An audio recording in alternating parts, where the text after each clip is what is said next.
Hello again everyone from Tokyo, Japan, and welcome back to Japan Vintage Camera. I know in my last videos, or my previous videos, I said I would be very busy this week and probably wouldn't have time to make any more videos until at least the weekend. Today is Wednesday, and today I was supposed to have an appointment during the day, but the appointment was cancelled, so I find myself with some unexpected free time. And I thought I'd take advantage of this free time to try to make a video or two. And I really wanted to make these videos because recently I've come across some new cameras, ones which I don't often come across and which I don't often have listed for sale in my online stores. For those of you who are new to my channel, I have some online stores where I sell vintage Japanese cameras. I have a new online store called japanvintagecamera.com. I have an Etsy store which is also called Japan Vintage Camera, and I have an eBay store as well. So if you're interested in checking out my stores, I'll post links to them in the description below the video. So as I said, I recently got some new and interesting cameras, and ones which I don't often come across or carry in my stores. And here is a really good example of one of those cameras. This one is another Yashica rangefinder camera, and this one is called the Minimatic S, and it was released in 1963. And I really don't know why they call it the Minimatic, because it's not really mini in any way. It's quite a full-size camera, and pretty much identical in size to the Minister series, the Minister 700 and Minister D, which were made around the same time. The Minimatic S is a little bit different from these, and this is one of these cameras that I come across where I begin to see the evolution to the Yashica Electro 35 series, which was introduced a few years later. Now, looking at this camera, it doesn't really resemble the Yashica Electro 35 in any obvious way, but if you look closely, you can see a few similarities. The first similarity is kind of the shape of this eyepiece around the back, because the viewfinder and rangefinder system in this camera is quite similar to the Yashica Electro 35. Another thing is the location of the flash sync here on the left side, which is the same place you find it on the Yashica Electro cameras.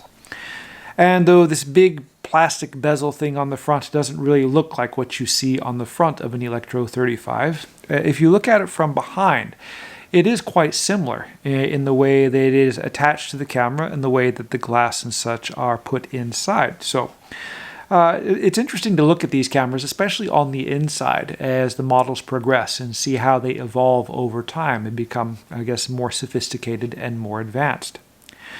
So the Minimatic S was kind of I guess, maybe groundbreaking camera, and designed mainly for amateur photographers or people who wanted a more simple to operate camera. An interesting feature about the Minimatic S was its program automatic operation. So the program automatic operation was quite simple, and what you do is just set it to auto and simply press the shutter button. What makes it different from a regular automatic system is that with program automatic, when you depress the shutter part way, it locks the exposure. And if you move the camera in one way or the other, the exposure doesn't change. The interesting thing about this system is that it allows for a small amount of, or even a large amount of, exposure compensation. A lot of cameras and newer cameras like the G7X I'm shooting this video with has an exposure compensation dial where you can turn it up or down a number of stops to make your subject brighter or darker, that is, more or less exposed.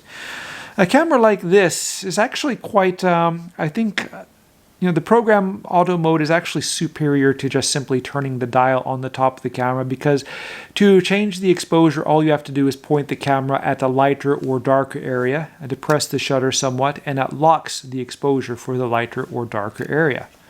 For example, if I'm trying to take a picture of someone and it's a day where there's, sunlight and shade, and they are standing in the shade, and I try to take the photograph, more than likely, bright light from somewhere in the scene is going to kind of decrease the exposure, and my subject will be too dark.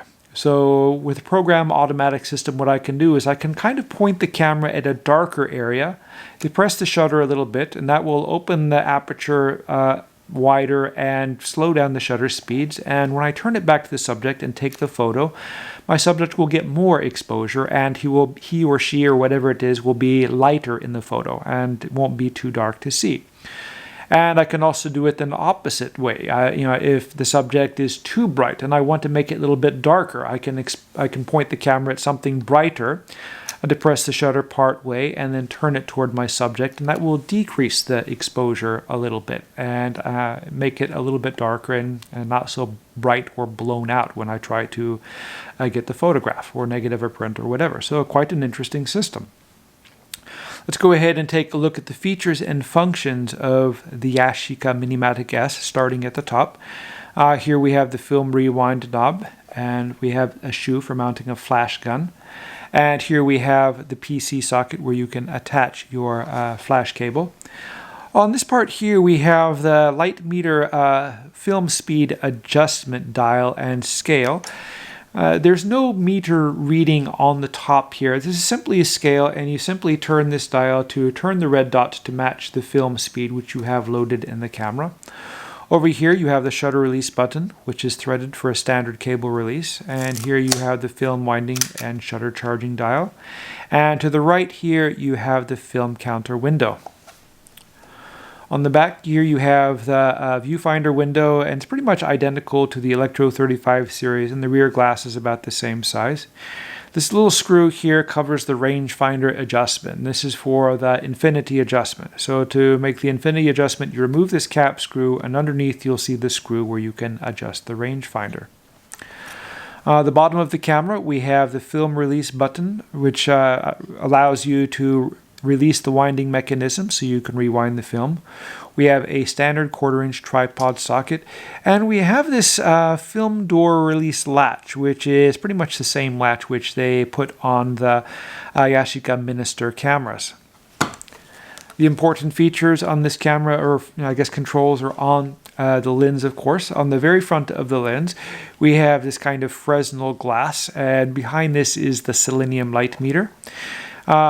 The Yashica Minimatic S features a 45mm f1.8 lens, similar to the lens which was used in, the Lynx models, a couple of the Lynx and Minister models. A little bit slower than the ones which came on the Minister 700, which was an f1.7 lens. I believe this is a 6 elements in 4 group lens, so I'm not exactly sure about that. I think that's what when I was reading the Japanese literature about the camera, that's what it said. This camera features a Copal unique shutter, which offers the program automatic operation a bulb setting, which is something which was also carried over to the Yashica Electro 35 series, and a series of aperture adjustments where you can manually adjust the aperture, which is good if you're using a flash or with the kind of oddball automatic system that the camera has. You can select various apertures in here, and if you look through the viewfinder, you can see the light meter readout, and it has red windows on the right and left, which signify overexposure or underexposure. If you keep the needle somewhere in the clear spot in the middle, that means that your exposure settings are correct for the available light. And then behind that, of course, we have the focusing scale, and you have the focus distances here in the orange with the orange numbers. It's kind of interesting, this gray color, gray anodized color on the filter ring and focusing ring, and the gray leatherette, or blackish gray leatherette. It's kind of dark gray. The same pattern that you find on the Electro 35 series, which I guess came out maybe 2 years after this. So quite a tidy and interesting camera. I'm not sure really why they call it the Minimatic, because there's nothing really mini about this camera. It is certainly a full-size camera and exactly the same size as the Minister cameras. Loading the film in this camera is quite simple. The first thing you have to do, this latch is a little bit tricky. What you have to do is you have to kind of pull it over this way and then push it downwards or upwards if you're holding the camera vertically, and that causes the film door to pop open. And on the inside here, if I weren't looking at the other parts, I would say that from the inside this is also identical to the Yashica Electro 35 series. To load the film, you push the forks so the rewind knob pops upward, and you drop your film canister in the opening here, and push this down and twist it a little bit to make sure that it's holding the film canister in place. Otherwise, if you pull the film lead, the canister might decide to pop out as well. Pull the film across the back of the lens here and feed it into the take-up spool. There are slots here, and you can turn the take-up spool until the film is threaded in, and then simply wind the winder and fire the shutter a couple of times until the film pulls all the way across and the holes in the film are being caught by the teeth in this take-up spool here. Then close the film door and simply wind and fire the camera until the number 1 shows up in the film counter window, and then the camera is ready to go. As I said, these are really quite interesting cameras, and I haven't handled one of these for years. The last one I came across was, it looked like it sat in the bottom of someone's toolbox and rode around in the back of a truck for a few years. It was all dented and beat up and all that, and I looked at it and I simply threw it away. But this one is in quite nice condition and very clean. So I'm kind of in the process of working on this camera and learning about the details and such of it. Once I've got it figured out and done and ready to go, I'll list it for sale in my online stores. So yeah, keep an eye open in my stores if you're interested in buying this camera.